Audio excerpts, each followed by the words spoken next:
le sud de la Chine, se révèle un entrelac de rivières et de brumes. Les paysages d'estampes de la province du Guangxi. Sur des centaines de kilomètres, la dentelure des reliefs calcaires impose aux rivières d'innombrables méandres.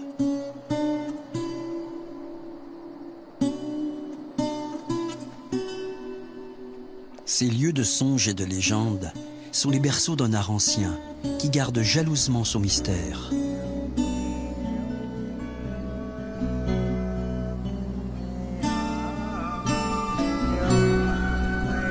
Des peintures aux pigments rouges qui ornent les parois rocheuses, souvent à des dizaines de mètres au-dessus du sol.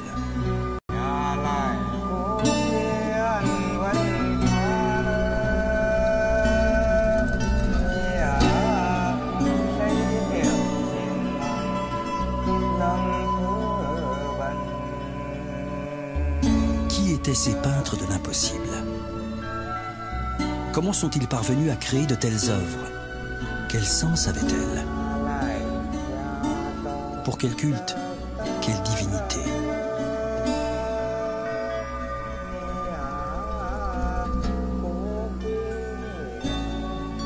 Depuis plus de 2000 ans, sur le site de Huashan, c'est même sur une falaise de 180 mètres que nous pouvons admirer leur travail saisissant.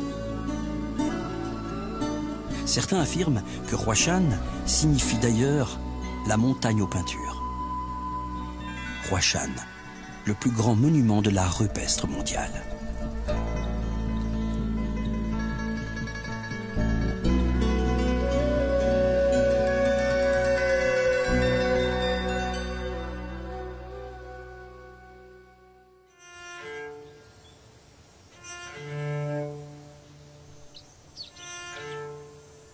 Depuis sa ferme vendéenne, l'archéologue Jean-Loïc Lequellec rêve au mystère de Huashan.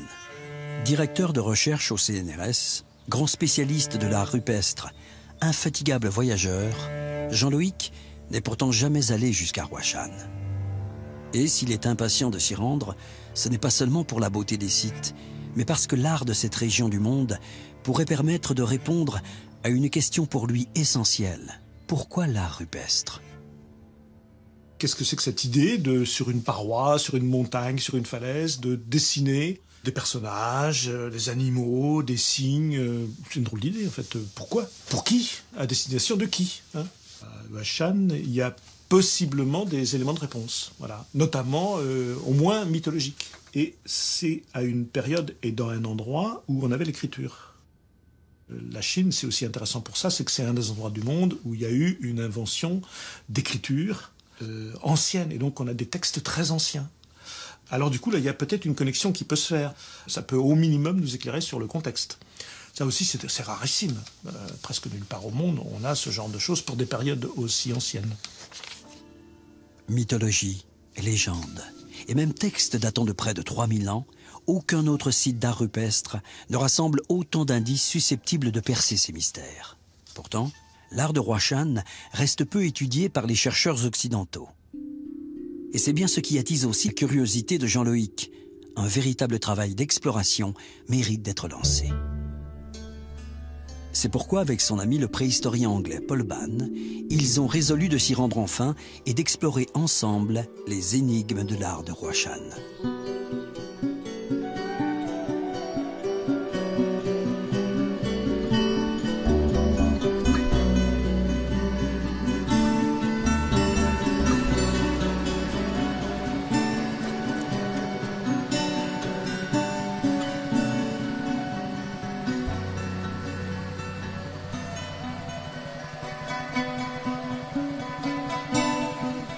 Voilà, Paul et Jean-Loïc ont tenu parole. Ils réalisent le rêve d'un voyage à Huashan.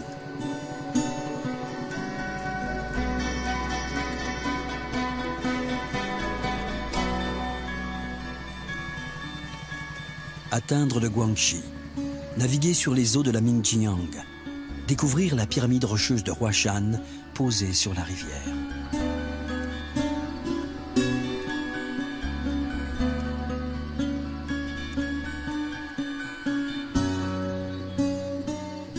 Que ressent-on lors d'un tel voyage?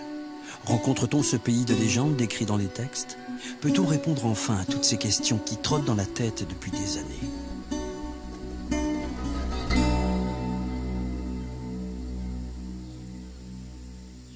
Il leur faut maintenant retoucher terre et approcher la réalité du site, tout d'abord en compagnie de Zhu Qiuping, l'archéologue chargé de la conservation des lieux, et de Grace, leur interprète chinoise.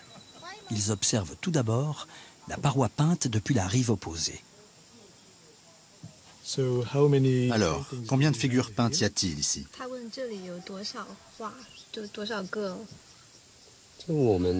À Huashan, on a trouvé plus de 1951 peintures sur ce site. Quelle est la taille, la largeur et la hauteur de la partie peinte? De haut en bas, la paroi peinte fait 45 mètres de hauteur. Et la largeur totale est de 221 mètres. On ne voit pas très bien de là où on est, mais en fait, il y a beaucoup de petites peintures. La plus petite que j'ai mesurée fait 20 cm. En général, elle mesure entre 80 cm et 1,60 m. Beaucoup de peintures sont plus grandes que nous. Surtout, il y a celle-là qu'on voit là-bas, au-dessus de la cime des arbres. La taille du personnage est de 3,60 m. Je me demande souvent comment ils ont pu peindre des personnages aussi grands. Ça devait être très difficile. Ces dimensions impressionnantes font de la grande falaise de Huashan une œuvre exceptionnelle, unique au monde. L'une des particularités de Huashan, c'est sa monumentalité. C'est le plus grand panneau d'art rupestre au monde. C'était sûrement leur intention de créer quelque chose de sidérant, d'énorme, d'impressionnant. Le cadre, c'est tout simplement la montagne. C'est une montagne entière, si je peux dire, qui est enfin une paroi de montagne qui sert de cadre, et ça prend d'un seul coup une ampleur. Moi, en tout cas, je ne pouvais absolument pas imaginer à quoi ça pouvait ressembler sur place. C'est un très beau paysage avec ses magnifiques reliefs calcaires, propres à la Chine du Sud-Est. Et la rivière en elle-même, avec des buffles sur les rives, des pêcheurs, des cultivateurs. Huashan, bien sûr, est incroyable. Cette grande face triangulaire, tout à fait spéciale pour les peintres de l'époque. Et en se rapprochant, on peut voir des figures émerger doucement. Et plus on se rapproche, plus c'est étonnant.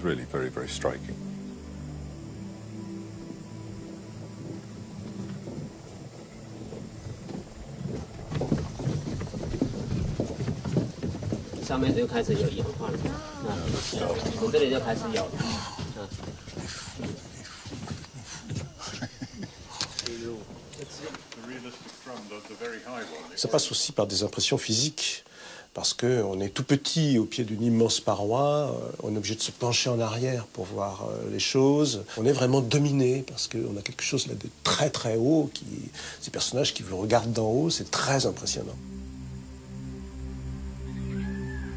Si la montagne de Huashan représente le monument majeur de cet art ancien, Paul et Jean-Loïc découvrent, carte à l'appui, qu'il existe en fait plus de 80 sites secondaires répartis le long des deux rivières de la région, la Mingjiang et la Zhuojiang.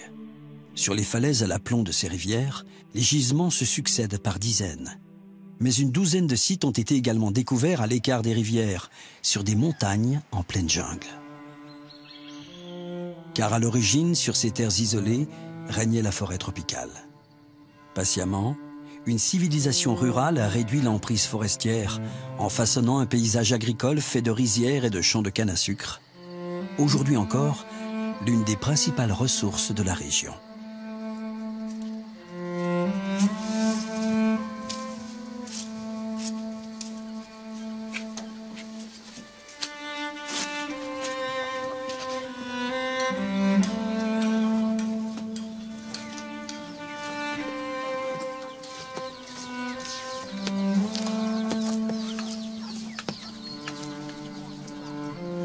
Ici, remonter le cours de la rivière, principale voie de circulation entre les grands massifs calcaires, c'est remonter le cours du temps. On est ici à des années-lumière de l'agitation effrénée des grandes métropoles du pays, ou même de Ningming, la ville la plus proche.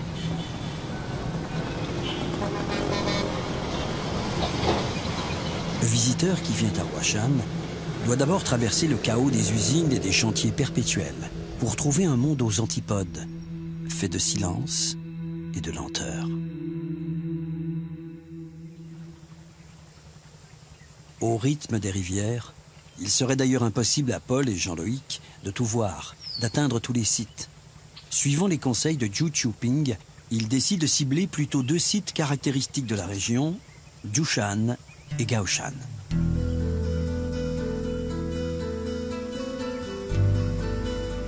Pour les rejoindre, ils embarquent en amont de Huashan sur l'un de ces élégants bateaux à fond plat.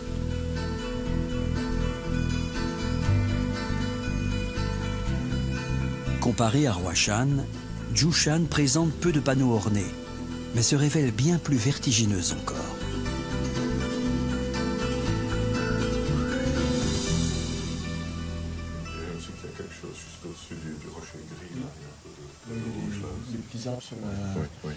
Une espèce de petit plateau là. Oui. Mais ils auraient pu se mettre là, effectivement, pour peindre, mais déjà rien ne peut grimper jusqu'ici. Très très mystérieux, ce qui les a poussés à faire de telles acrobaties pour arriver à des hauteurs invraisemblables, pour faire des peintures qui ne sont visibles que de loin. On dit souvent que pour une grande partie de l'art rupestre, il y avait une motivation très très forte, oui. Parce que c'est dans des lieux assez difficiles d'accès souvent. Oui. Mais là, il faut une motivation incroyable. Oui. Vraiment, ça s'improvise pas. C'est pas quelqu'un qui vient ici et qui dit tiens, je vais faire 2-3 peintures. C'est certainement une très longue préparation. Ils ont probablement risqué de leur vie, parfois, pour faire ces choses. Et alors pourquoi choisir ces endroits-là particulièrement? Oui.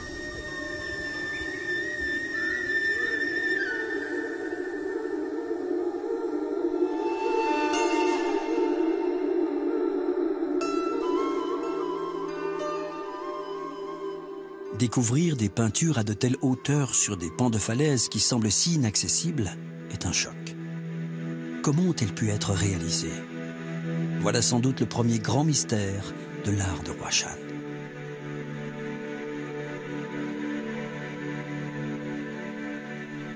Paul et Jean-Loïc vont essayer de le percer en questionnant l'un de ses meilleurs connaisseurs, l'archéologue Chin Sai-Luan, qui a consacré une grande partie de sa carrière à l'étude de ses peintures.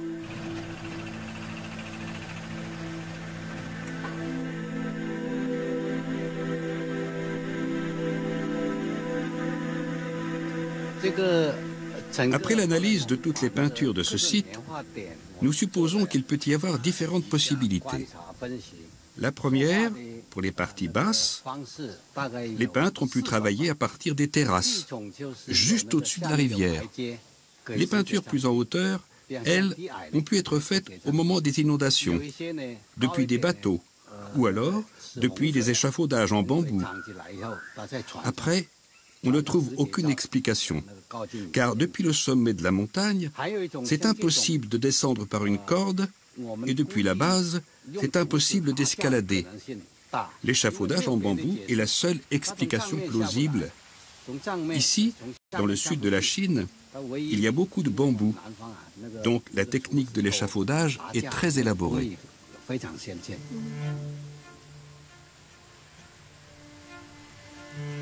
Chin Sai-Luan ne retient finalement que 3 hypothèses: l'escalade, les cordes et les échafaudages. L'escalade, pourquoi pas? Mais comment l'artiste grimpeur emporte-t-il avec lui à de telles hauteurs le matériel et la quantité de pigments nécessaires? Et comment parvient-il à peindre de si grandes figures en étant agrippé à la paroi? Se suspendre à l'aide de cordes depuis le sommet de la montagne? Fantaisiste sur tous les plans. À Huashan, par exemple, l'inclinaison de la falaise placerait l'artiste pendulaire beaucoup trop loin de la surface rocheuse. L'hypothèse la plus réaliste reste celle des échafaudages. Il paraît raisonnable d'utiliser des échafaudages en bambou édifiés depuis le sol ou bien depuis la cime de grands arbres. Mais parfois, même cette hypothèse ne lève pas totalement le mystère. Et les végétaux comme les bambous ne se conservant pas, aucun vestige n'est venu la conforter. Quoi qu'il en soit, quel défi insensé. Quelle fut donc la motivation assez puissante pour pousser à un tel geste? Un rituel mystique? C'est à se demander si cela faisait partie du processus. Pouvoir dire « Regardez à quel point je suis intelligent, à quel point je suis courageux et même fou de faire ça si haut. Je peux faire cette peinture à une hauteur que personne ne peut atteindre. » C'est peut-être un moyen de montrer ses prouesses en tant qu'artiste, de montrer son courage, qu'on peut aller plus haut que tous les autres, atteindre un endroit impossible et pourtant réussir à y faire une très belle peinture. La paroi de Huashan elle-même, les images, le panneau principal, les personnages sont organisés comme une espèce de pyramide humaine. On a vraiment l'impression de gens qui partent à l'assaut du sommet. Donc il y a quelque chose qui va dans ce sens d'une escalade. Et probablement dans une recherche de l'immortalité, de la montée au ciel. Jean-Loïc se remémore les recherches qu'il avait effectuées en France. Ces images sur la montagne lui rappellent d'anciens textes de la mythologie chinoise et les illustrations qui les accompagnent. Le fait d'utiliser la montagne comme une espèce d'ascenseur vers l'immortalité, c'est quelque chose qui est tellement présent qu'on a des estampes qui représentent des grands sages qui sont transformés en montagne, qui semblent transformés en montagne. L'une des plus célèbres représente Lao Tzu, qui est considéré comme le fondateur du taoïsme, et donc un immortel. Or, on a toutes ces traditions qui nous expliquent que les grands sages, au moment où ils sentent leur fin proche, grimpent sur une montagne, et arrivés au sommet, ils écartent les bras, et au moment où ils écartent les bras, leurs vêtements, leur grande cape, comme ça, se transforment en robe de plumes, et ils s'envolent, et ils deviennent immortels. Et là, l'image de Lao Tzu, c'est ça. Un être immortel, un grand sage immortel.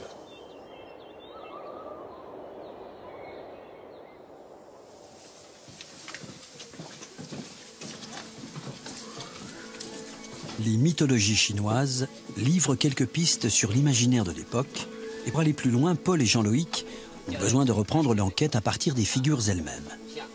Et d'abord une question toute simple. Qu'est-ce qui est représenté? Des scènes du quotidien? Des instants de la vie réelle? Ou bien est-ce tout autre chose? Nous sommes devant une paroi vraiment typique de l'art de Huashan. Au centre, il y a cette grande figure de face qui semble représenter le personnage principal du panneau. Il porte une épée avec un pommeau circulaire et aussi une dague dans sa main droite. Sa tête semble coiffée d'un petit animal, alors qu'il se tient debout sur un autre animal énorme, celui-là. À l'évidence, c'est la figure centrale, le chef de la tribu. Tout autour, les autres personnages ont les mains levées. Beaucoup semblent accroupis, agenouillés, comme s'ils le vénéraient ou dansaient lors d'une cérémonie. Contrairement à beaucoup de représentations d'art rupestre qui évoquent des scènes de chasse ou de récolte, les peintures de Huashan représentent plutôt une cérémonie, un culte sacré.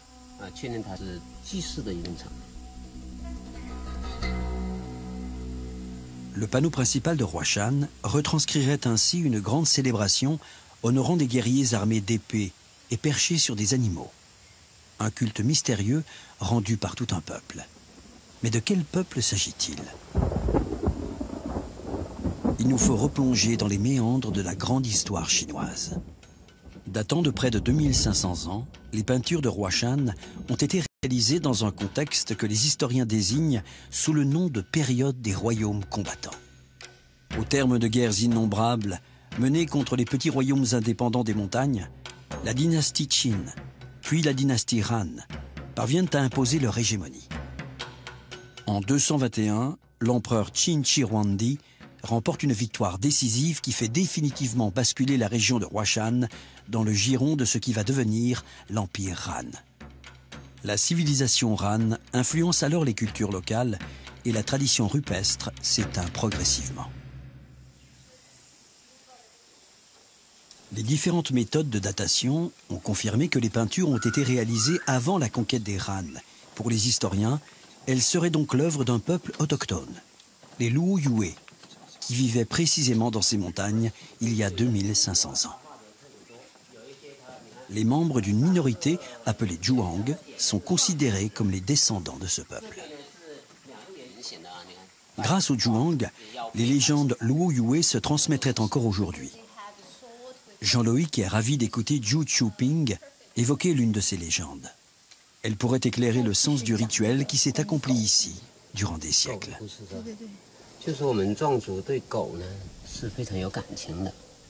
Les Zhuang vouent un véritable culte aux chiens. Selon la légende, les Zhuang n'avaient pas encore le riz. Un génie a voulu les aider à avoir du riz à manger. Alors il a envoyé le chien au ciel voler du riz au dieu du tonnerre. Comme le chien était leur ami, il accepta, mais oublia de prendre un sac pour emporter le riz. Comme il était malin, il se roula dans le grenier du dieu et le riz se colla à sa fourrure.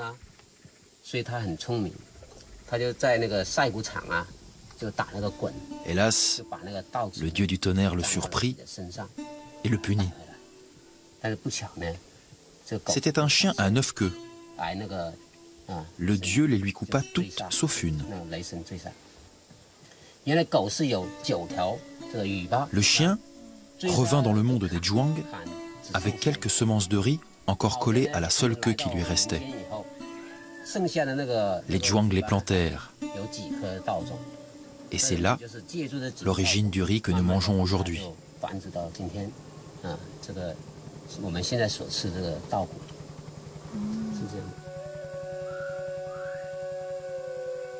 La légende du chien voleur de riz permet d'entrevoir l'un des cultes qui aurait été rendu à Huashan. Il impliquerait le chien et le dieu du tonnerre et pointerait l'importance vitale de la culture du riz. Les scènes peintes évoqueraient-elles une mythologie agraire et non guerrière, des divinités et non des combattants? Mais Zhu Qiuping indique que les vestiges archéologiques offrent eux-mêmes des informations essentielles. Car outre les figures humaines et les chiens, d'autres types de figures se répètent sur toutes les parois ornées. Elles évoquent par exemple des cloches ou des tambours, instruments au cœur de la grande célébration représentée. Zhu Qiuping décrit les représentations stylisées qui pourraient être celles des tambours, des cercles concentriques ou bien des cercles portant une étoile ou un soleil en leur centre. Or, un très grand nombre de véritables tambours de bronze datant de 2500 ans ont été découverts dans la région. Leur similitude avec les motifs circulaires viendrait confirmer l'époque des peintures et bien sûr leur appartenance à une culture, celle des Luo Yue. Tambour peint, tambour véritable, y aurait-il là un nouveau lien pour en apprendre un peu plus sur le grand récit de Huashan? La collection la plus complète de tambours de bronze de la province se trouve au musée des traditions populaires de Nanning. Paul et Jean-Loïc y sont accueillis par Liu Wenyi, l'un des conservateurs, et Liang Yanli, une chercheuse de son équipe. Les Luo Yue sont à l'origine de deux créations majeures. Les peintures de Huashan, mais aussi les tambours de bronze. Ces deux créations ont occupé une grande place dans leur quotidien. À cette époque, les tambours comme les peintures étaient liés à des cultes sacrés. Ils sont inséparables et nous donnent aujourd'hui un aperçu de leurs coutumes. Sur les tambours, une nouvelle figure récurrente intrigue Paul et Jean-Loïc. Sur beaucoup de tambours, il y a des statuettes de grenouilles. Or, nous n'avons pas vu de grenouilles représentées dans les peintures. Y a-t-il quand même un lien? Selon moi, les grenouilles ont été divinisées. Et la posture des personnages dans les peintures de Huashan évoque la grenouille. Les Luo Yue étaient un peuple d'agriculteurs.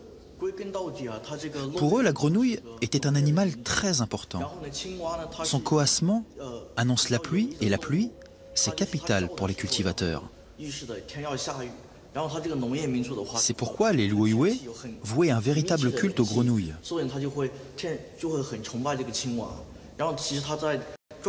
Chez les Zhuang, il y a aussi beaucoup de fables avec des grenouilles. Par exemple, la grenouille incarne le fils du dieu du tonnerre et il coasse pour demander la pluie.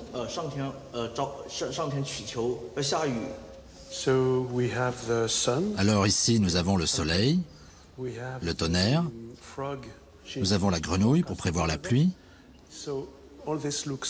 Tout cela fait penser à une mythologie autour de l'agriculture.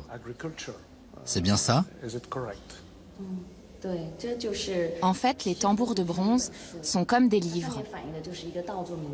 Ils nous montrent des scènes agraires, des scènes du quotidien, toute l'importance du rapport à la terre chez un peuple de cultivateurs. Mais alors, pourquoi placer les peintures aussi haut sur la paroi, si c'est lié à l'agriculture? Pour moi, la raison principale, c'est que les Luoyué voulaient sublimer ces éléments.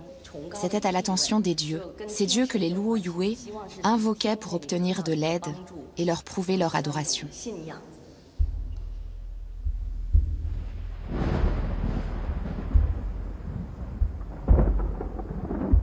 Ces objets et leurs ornements, représentés sur les peintures de Huashan, permettent d'admirer l'art des Luoyué et semblent confirmer l'hypothèse d'un rite agraire.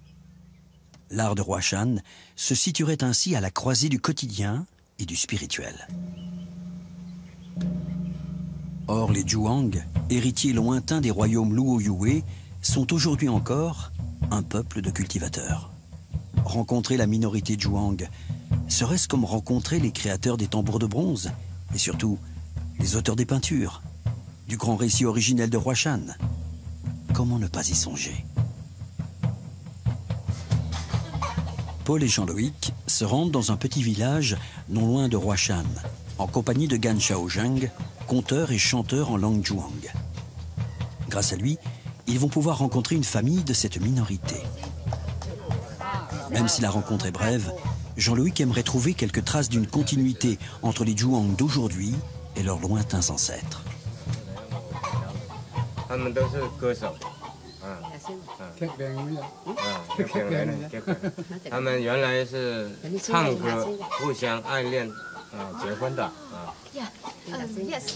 Ce sont les chanteurs de ce village. Et le plus étonnant, c'est qu'ils sont tombés amoureux lors d'un festival de chant. Alors il a chanté pour elle et elle a chanté pour lui. Ah, d'une façon traditionnelle. Oui, d'une façon traditionnelle. Il a d'abord chanté pour elle.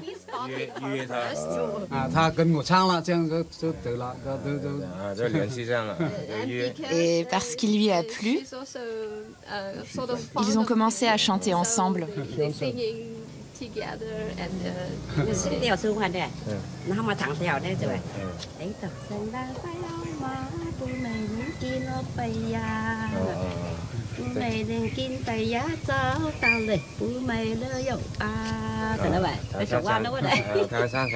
Ce qui frappe d'emblée, c'est que Grace, la traductrice, ne comprend pas ses interlocuteurs Zhuang.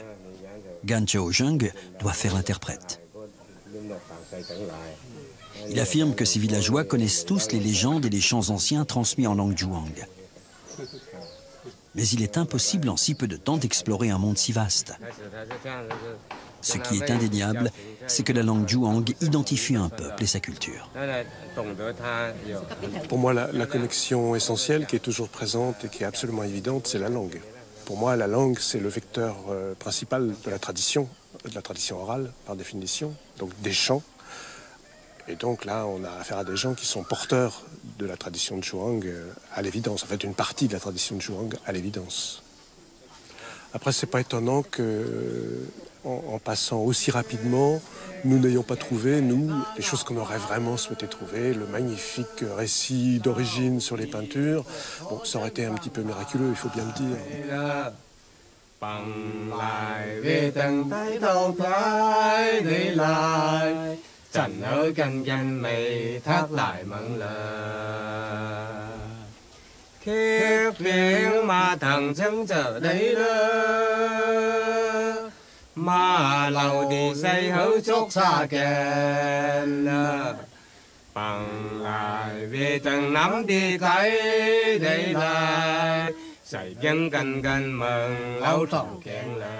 Jour après jour, Paul et Jean-Loïc sentent que Roi Shan, malgré leurs espérances, ne livrera que des fragments de son mystère. Ils ont réussi à lever un coin du voile, mais il faudrait une enquête longue et approfondie pour établir l'existence d'un lien multimillénaire avec les Luo Yue. Ils constatent cependant que tous, dans la région, restent marqués par les peintures. Tous sont impressionnés par la posture des personnages peints. Pour certains, il s'agit de la posture de la grenouille, l'animal divinisé et sculpté sur les tambours de bronze. Pour d'autres, il s'agit d'un geste clé d'un très ancien art martial appelé Wushu. Alors, culte agraire ou culte guerrier?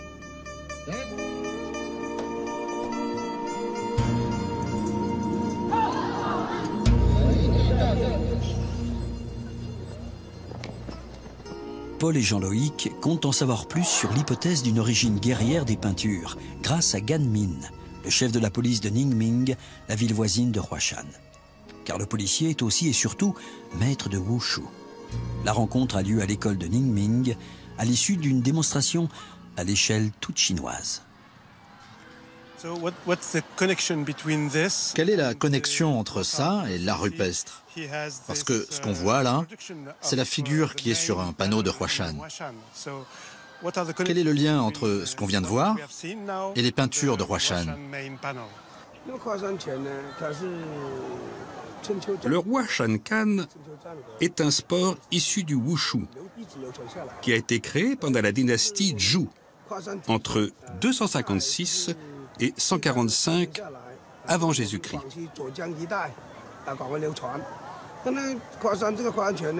Il s'est transmis de génération en génération et s'est propagé sur tout le territoire. Il s'est développé durant la vie de nos ancêtres quand ils labouraient les champs, chassaient, se musclaient afin de résister aux agressions des autres tribus. Depuis plus de 2000 ans, le Huashan Kan se transmet par les paroles et les actes des générations précédentes aux générations suivantes. À cette époque-là, il n'y avait pas le papier. Pour enregistrer, on pouvait seulement peindre sur la roche.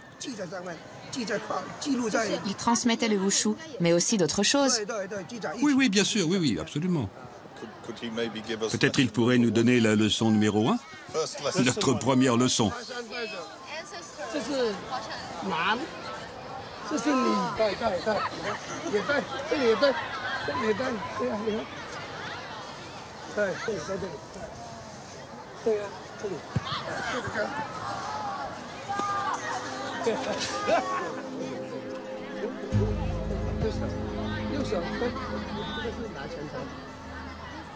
J'avoue que je suis un petit peu réservé sur les lectures contemporaines de ces images.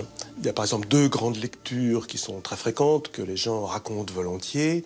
Une qui fait allusion aux grenouilles, à cause de la position des personnages qui ont les bras et les jambes symétriques comme ça et qui peuvent, si on veut, évoquer une grenouille. Pour d'autres, ça évoque le wushu, qui est une très ancienne technique de combat, etc., propre à la région, différent du wushu des autres régions, etc.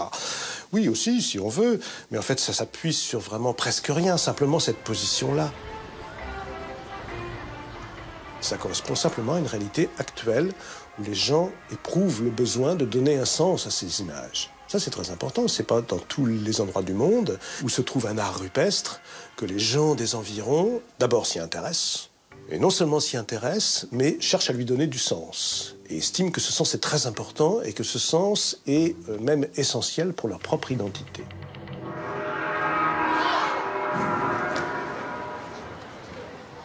Paul et Jean-Loïc comprennent peu à peu que dans la société chinoise actuelle cohabitent différents récits inspirés par les peintures. Rites agraires ou mythologie guerrière Tant pis si ces interprétations sont incompatibles. Les autorités n'hésitent pas à les fusionner dans un grand récit officiel, d'autant plus utile que le site est aujourd'hui candidat au patrimoine mondial de l'UNESCO. Partout, dans les hôtels, sur les serviettes de salle de bain, sur les lampadaires, sur les accotements de bord de route, on voit des images empruntées à l'iconographie de Huashan. Une dynamique est en marche. Elle met en œuvre de grands travaux d'aménagement et de mise en valeur des sites. Tout est redimensionné pour un accès massif au tourisme, mais aussi pour la sauvegarde des œuvres, avec par exemple une surveillance permanente par un circuit de caméras ou le lancement de programmes de relevé systématiques utilisant les dernières technologies. Paul et Jean-Loïc assistent d'ailleurs à une opération de relevé de la falaise de Huashan à l'aide d'un étrange procédé. Qu'est-ce que vous préparez ici avec cette machine?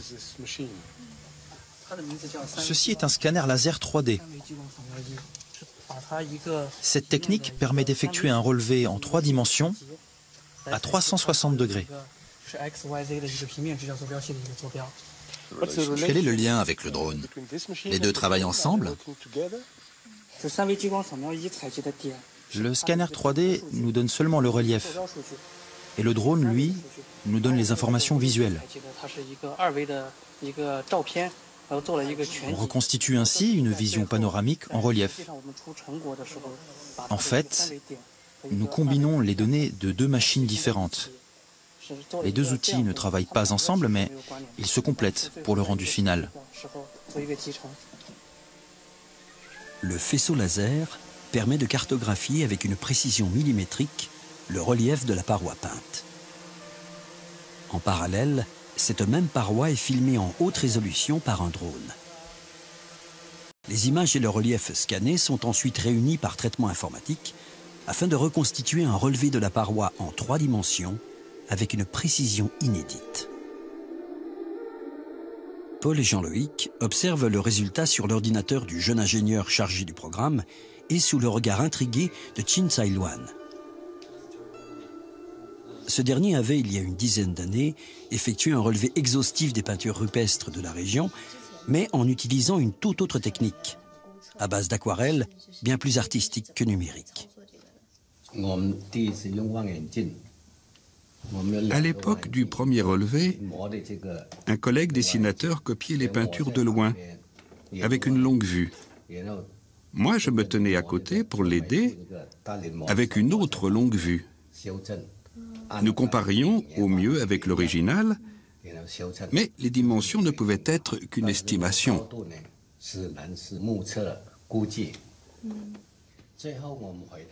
À la surprise générale, la comparaison révèle bien plus qu'une différence de méthode. Elle permet de découvrir l'évolution du panneau principal de Huashan, ou plus exactement, sa dégradation. Jean-Loïc demande s'il est possible de comparer sur les 2 relevés une petite figure qu'il affectionne, celle du bateau.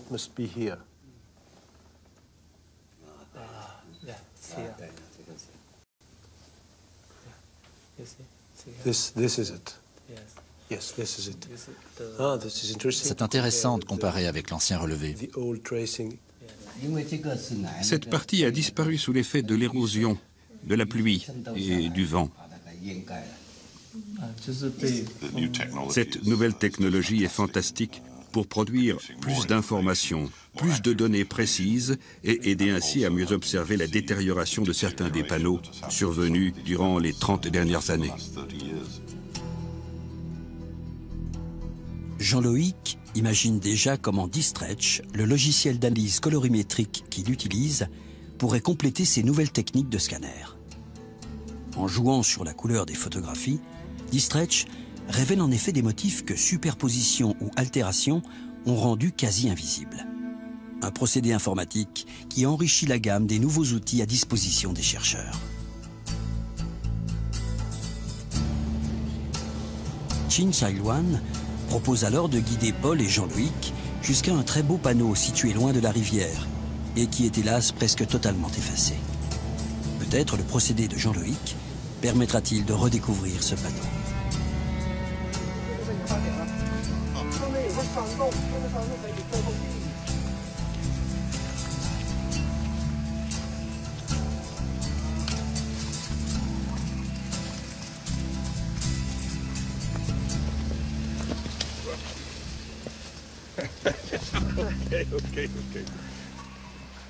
Les brumes humides détrempent les reliefs du comté de Fusui.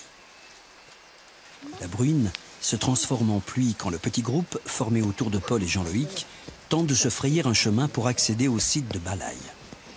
Le gisement cher à Chinsailuan n'est plus qu'à une centaine de mètres, mais la forêt dresse un dernier rempart.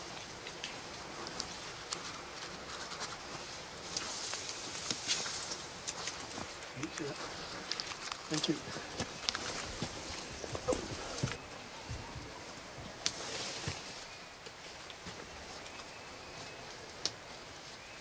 Le gros panneau en haut. Alors, évidemment, on a perdu plein de détails. Mais c'est assez monumental hein, comme taille. Ça a dû être fait pour être vu de loin. Oui. Et on devine qu'ils ont pu atteindre ce niveau-là. En se mettant sur cette petite vire là. Oui, mais même de là, ils n'auraient jamais pu atteindre. Ils auraient pas pu faire l'oiseau. Hein. En fait, c'est pas très bien visible, surtout parce que la roche est très déformée, oui, il y a beaucoup de cupules, donc ça gêne pour la lisibilité. Oui.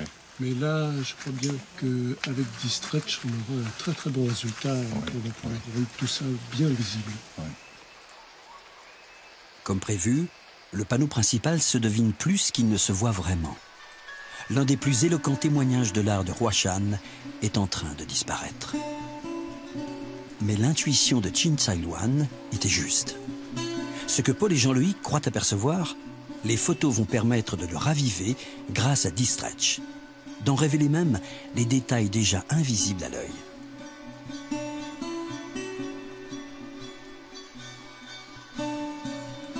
Le groupe découvre d'autres peintures en rejoignant un abri sous roche en contrebas. Les figures clés de l'art de Huashan sont au rendez-vous. Personnages avec leur posture et graphisme typiques, tambours et chiens. Toujours les mêmes images, même à des kilomètres de la rivière. Ce qui me plaît énormément dans ce gisement, c'est que non seulement on est à l'abri de la pluie, mais on peut s'approcher vraiment, on est très très proche des figures, beaucoup plus proche qu'à Huashan, parce qu'ils sont descendus jusqu'ici, donc on peut vraiment voir la taille et la technique de ces peintures. C'est la première fois qu'on est à la hauteur des peintures, en fait. Oui. Et en plus, c'est un bel exemple d'un gisement d'art rupestre qui sert encore à des croyances actuelles. On voit les offrandes, les bougies et tout ça ici. Donc ça continue d'avoir un rôle dans le monde actuel. Cette façon de vénérer les peintures, c'est récent? Ou alors pensez-vous que ça a toujours été le cas? Pas forcément de cette manière, mais peut-on l'imaginer? Il y a beaucoup de rituels différents. Pour nous, les peintures sont le reflet d'une cérémonie. C'est comme une caméra qui enregistre les différents moments d'une cérémonie. Les offrandes aux dieux et aux ancêtres, les danses, etc.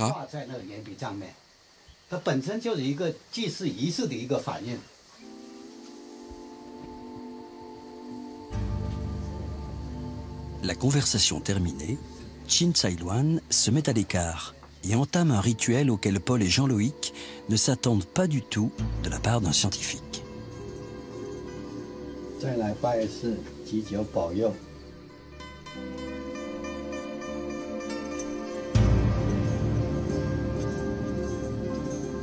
Dans la région de Huashan, Paul et Jean-Loïc sont témoins de l'utilisation d'un art ancien comme source de nouvelles croyances.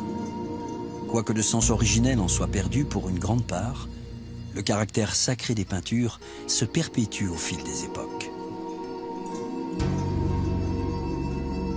Aujourd'hui, la minorité Zhuang voit dans ses peintures l'illustration d'un mythe fondateur, jusqu'à en faire son emblème identitaire. emblème que les autorités n'hésitent pas à promouvoir tant que sa valeur culturelle sert la grandeur chinoise.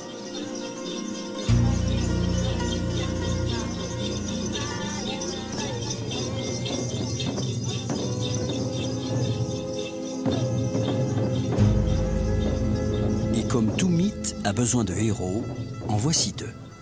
Huashan fête le retour des frères Zhu. Natifs de la région, les frères Zhu sont peintres plasticiens installés à Chicago et mondialement renommés. Ils sont accueillis en rockstar, car l'origine même de leur travail est intimement liée à l'art de Huashan. En 2011, Barack Obama les a choisis pour réaliser une toile à offrir au président chinois en visite officielle aux États-Unis. Aujourd'hui, les frères Zhu sont célébrés à grand renfort de médias. Ils se prêtent de bonne grâce au jeu de l'affirmation culturelle chinoise. Tout ceci, cette très ancienne peinture, a été créée par la minorité Zhuang. Et c'est pourquoi, d'une certaine manière, on se sent connecté. Sans doute que ces peintures nourrissent l'esprit. Quel est l'esprit de l'art contemporain? Quel est ce nouveau langage que l'on recherche, que tu recherches sans cesse? C'est quelque chose que l'on ressent ici, quelque chose de très basique, qui est là, depuis le début. Car pour l'art contemporain, tu as besoin de quelque chose de très fort, mais aussi de très silencieux et de très puissant.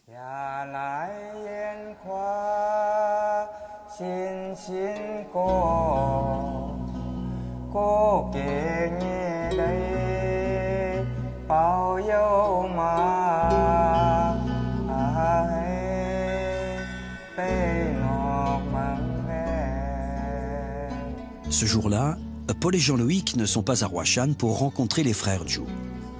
Mais ils connaissent leur travail et décident d'achever leur voyage en se rendant au musée d'art contemporain de Nanning. Ils y découvrent leurs grandes toiles et y cherchent des liens avec l'art de Huashan. Le seul lien que je peux voir avec Huashan, ce sont ces deux grandes figures ici, et sans doute un tambour en dessous. Mais il ne s'agit pas du thème principal ici, c'est plutôt une allusion. Je trouve intéressant d'ailleurs que sur ce tableau, les éléments les plus proches des peintures originelles de Huashan se trouvent au centre. Et en même temps, c'est ce qu'il y a de moins visible. Et ce qui ressort de loin, c'est leur art actuel qui est inspiré de ces images, mais qui s'en est considérablement éloigné.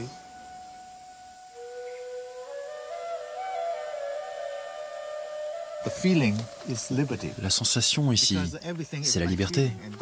Tout est question de sensation. Et ces peintres, il y a je ne sais pas combien de milliers d'années quand ils ont fait ces peintures. D'abord, ils n'avaient aucun croquis, pas de plan. Ils n'avaient que des couleurs très basiques. Et ils n'étaient pas préoccupés par des questions de goût. Ils sentaient que leur création était puissante, sacrée. Je pense que c'est comme un grand maître. Ouais, un grand maître. Ils étaient très confiants dans ce qu'ils faisaient.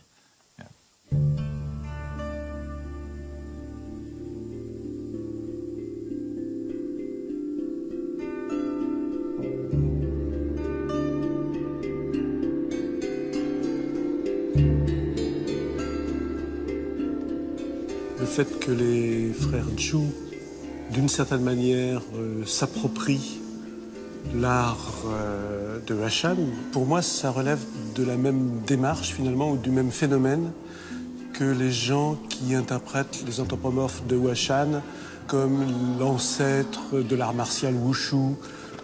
Et ça relève de la même démarche que les gens qui réinterprètent les images comme des dieux ou des esprits devant lesquels maintenant on fait des prières. Ce qui me semble important, c'est que finalement cet art est toujours vivant d'une manière ou d'une autre et que des gens complètement différents lui donnent chacun un sens différent qui, d'une certaine façon, continue à le faire vivre.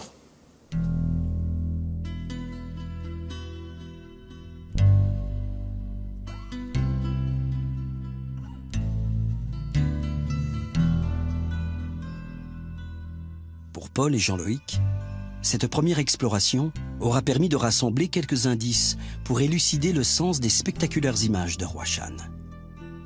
Mais seulement des indices. De patientes recherches seront nécessaires, notamment auprès du peuple Zhuang, pour en obtenir davantage. Au terme du voyage, le plus inattendu pour eux aura sans doute été d'assister au rôle clé joué par cet art ancien dans la société contemporaine. Chaque époque, chaque communauté humaine éprouve le besoin de recréer son propre récit à partir de ceux qui se sont perdus dans les méandres d'un passé trop lointain. Un processus que le travail rigoureux des chercheurs permettra de mettre en lumière. Mais si l'art de Huashan est devenu le point de ralliement de toute une communauté, c'est bien que la fascination opère. Le mystère de son geste superbe et fou demeure. Et il nous inspire, nous transmet un peu de son audace, même dans une société comme la société chinoise, vivant une évolution à marche forcée. Un art ancien, comme celui de Huashan, survivra aux aléas de l'histoire et ne sera pas oublié.